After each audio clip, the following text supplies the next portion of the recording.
मित्रांनो, आता राज्यात एसटीचा प्रवास महागणार आहे। एसटी महामंडळाच्या माध्यमातून आज 18 जुलै 2026 पासून राज्यामध्ये एसटीच्या भाड्यात दरवाढ करण्याचा निर्णय घेण्यात आलेला आहे।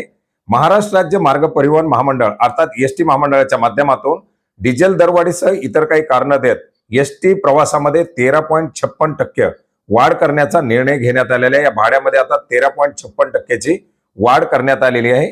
कर्मचाऱ्यांना विविध भत्ते, त्याच्यामध्ये झालेली वाढ, वाहनाच्या सुट्ट्या भागाच्या किमती, टायर, देखभाल खर्चामध्ये झालेली वाढ, डिझेलच्या दरामध्ये झालेली वाढ, हे सर्व कारण देत एसटी महामंडळाच्या माध्यमातून आता 18 जुलै 2026 पासून एसटीच्या तिकीट दरामध्ये 13.56% एवढी वाढ घेण्याचा निर्णय घेण्यात आलेला आहे।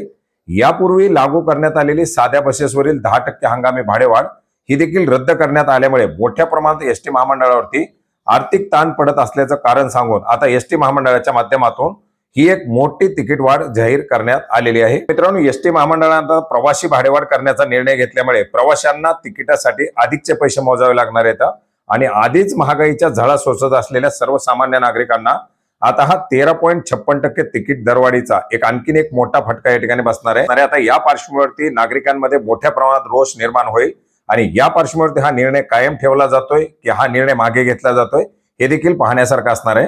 धन्यवाद।